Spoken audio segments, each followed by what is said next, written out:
Bismillahirrahmanirrahim. My name is Suman Mubarak and my registration number is 16N21081.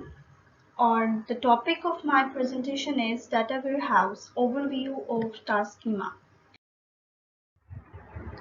अच्छा, तो यहाँ पे मैं सबसे पहले डिफाइन करूँगी what is data warehouse. जैसे कि आपको पता है कि मैं आपको एक एग्जांपल लेके डिफाइन करूँगी। RCG है, ये एक शॉपिंग मॉल है, सबको पता है, ठीक है। उसकी ब्रांचेस कितनी है? सपोज इसकी 8 ब्रांचेस है, ठीक है।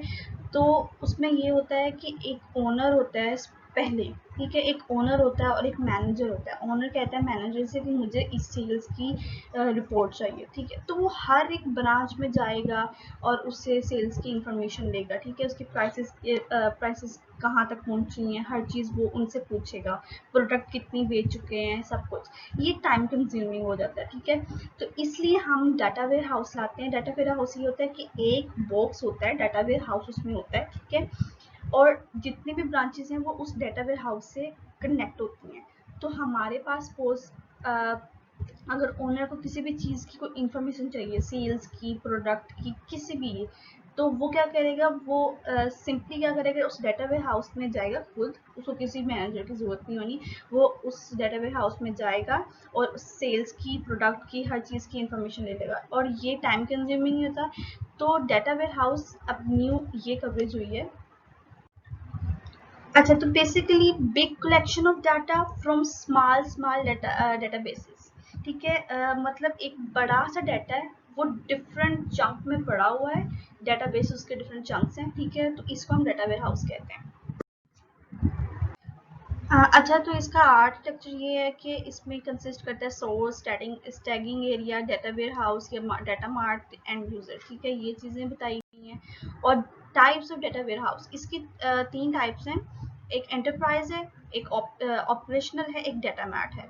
अच्छा, एंटरप्राइज में क्या होता है? एंटरप्राइज ये होता है बिजनेस कर रहे हैं, हमें उसका प्रॉफिट लॉस देखना है, हमें उसकी सेल्स देखनी है। सेल्स मतलब कि हर चीज़ कितनी बिक रही है, उसकी प्रोडक्ट आपने देखनी है और आपको उस हिसाब से चलना है। मतलब वो आपने अपना बिजनेस इस हिसाब से चलाना है कि वो लॉस प्रॉफिट भी हो रहा है, तो आप अपना अपना जो प्रोडक्ट है, अपनी सेल, अपना बिजनेस है, वो एक लेवल, पीक लेवल पे रखें। अच्छा, ऑपरेशनल क्या होती है? ऑपरेशनल होती है डे बाय डे। मतलब आप डे बाय डे अपना सारा हिसाब बताई जा रहे हो। मतलब अगर आज कोई चीज़ ली है, तो आप आज ही उसकी इंफॉर्मेशन, आज ही उसकी हर चीज़ आप बताओ।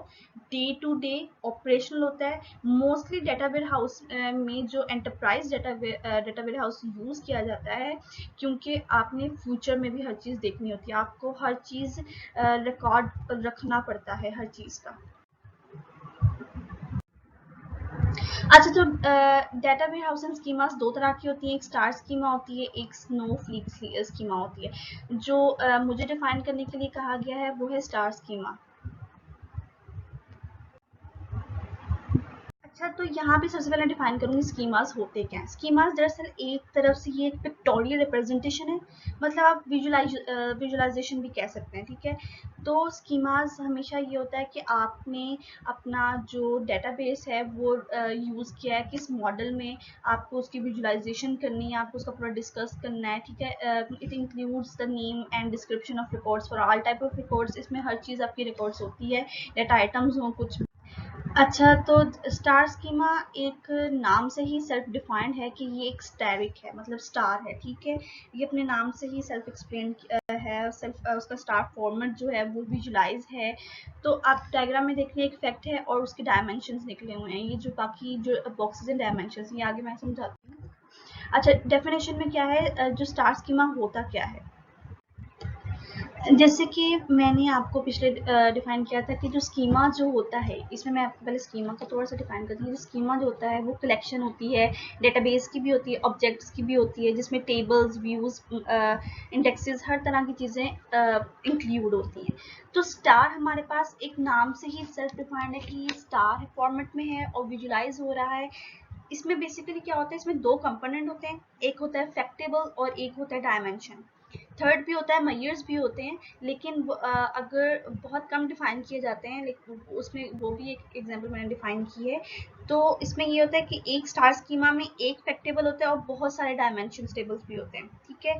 फैक्टेबल की जो मेजर कंपोनेंट्स हैं वो ये है कि fact table consist of fact and some of the measure related with the data. मतलब उसकी फैक्ट टेबल के अंदर जो डाटा होता है वो बहुत ज़्यादा उनके डायमेंशन से कनेक्ट कर रहा होता है। Dimension tables consist of attributes of given dimension. जो डायमेंशन हमें गिवन की होगी वो उसके एट्रीब्यूट्स हमने निकालने होंगे।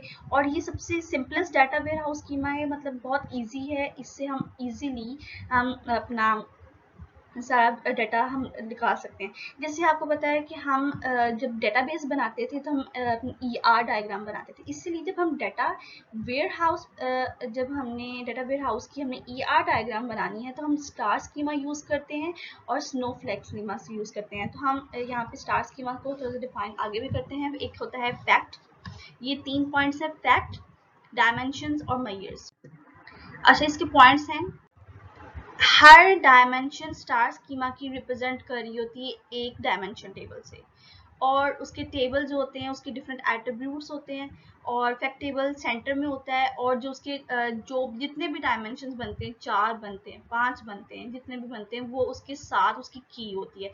एक इसमें प्राइमरी की होती है, एक फॉरेन की होती है। इसके एट्रीब्यूट्स हम जो होते हैं वो हम डॉलर्स में भी लिख सकते हैं, यूनिट्स में भी लिख सकते हैं। स्टार स्कीमा का मॉडल कुछ ये है कि इसमें है कि आपके पास सेल प्राइस भी होती है, सेल क्वांटिटी भी होती है, वेट मेजरमेंट्स हर चीज़ होती है, फैक्ट टेबल में हर चीज़ डिफाइंड होती है।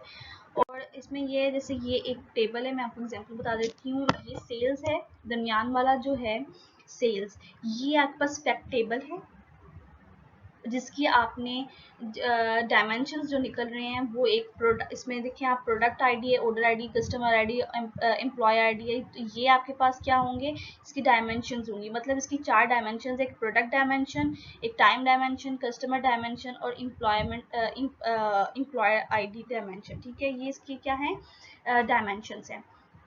जैसे यहाँ पे एक है कि एक डाटा दिया है किसी डायमेंशन का, इसके स्पेसिफिक एट्रीब्यूट्स भी हो सकते हैं। मतलब डायमेंशंस के एट्रीब्यूट्स क्या होंगे, कस्टमर, जैसे कस्टमर डायमेंशन के एट्रीब्यूट्स क्या है, कस्टमर आईडी है, कस्टमर नेम है, एड्रेस है, सिटी है, जिप है। इसी तरह प्रोडक्ट आईडी के क्या है, प्रोडक्ट नेम। इसी तरह तो इसके डिफरेंट एट्रीब्यूट्स हैं।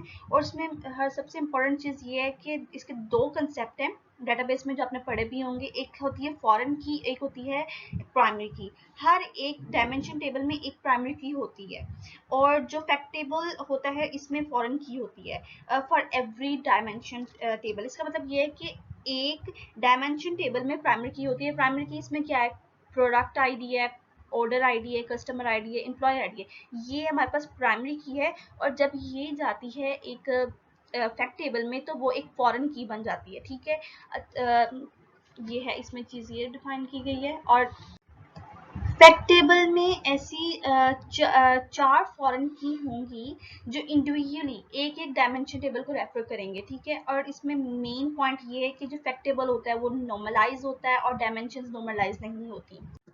स्कीमा डिफाइन किया गया, वही स्कीमा को इसमें डिफाइन किया गया है कि स्कीमा क्या होता है। स्कीमा की डेफिनेशन जो मैंने पीछे आपको डिफाइन कर दी है वो है कि स्कीमा डाटा कलेक्शन है डेटाबेस की, जिसमें टेबल्स हैं, व्यूज हैं, इंडेक्सेस हैं और प्रोडक्ट, ये सारा कुछ वही जो पीछे डायग्राम बनाई गई थी उसी को डिफाइन किया गया है। नेक्स्ट आ जाता है एडवांटेजेस। एडवांटेजेस इसमें ये, अच्छा, इसके सबसे इम्पॉर्टेंट एडवांटेजेस ये हैं, सिंपलर क्वेरीज।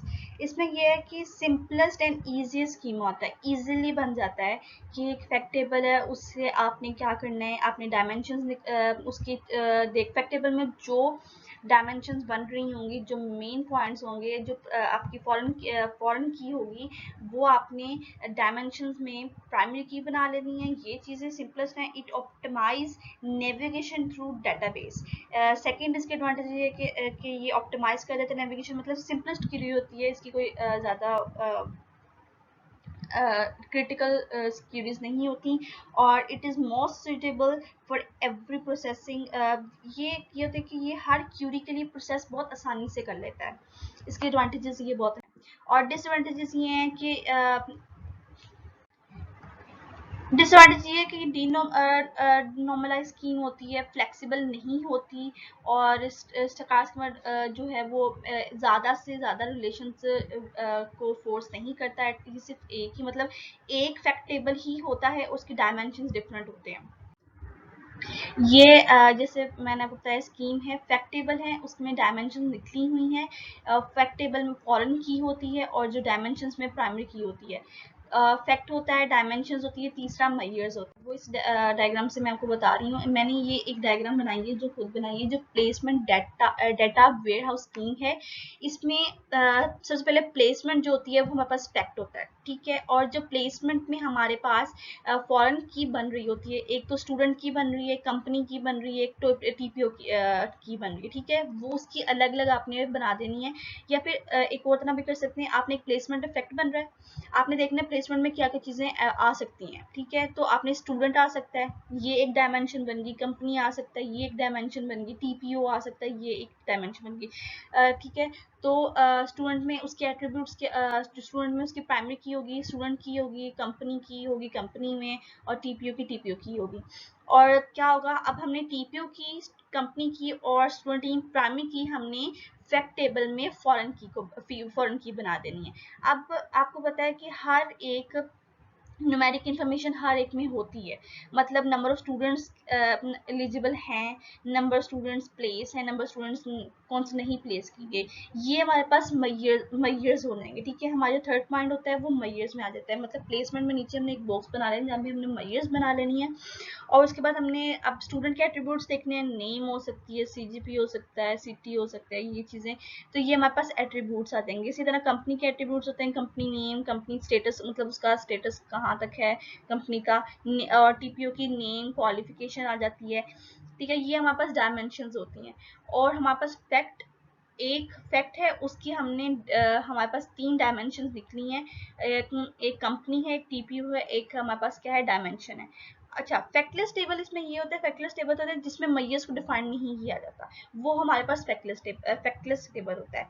और इसमें एक चीज और है कि जो हमारे पास फैक्ट है वो नॉर्मलाइज होता है, और जो डायमेंशन होती हैं वो नॉर्मलाइज नहीं होती। यही स्टार स्कीमा में डिफाइन किया गया है। थैंक यू, मेरा टॉपिक यही था, स्टार स्कीमा, जिसको मैंने डिफाइन कर दिया है। Thank you.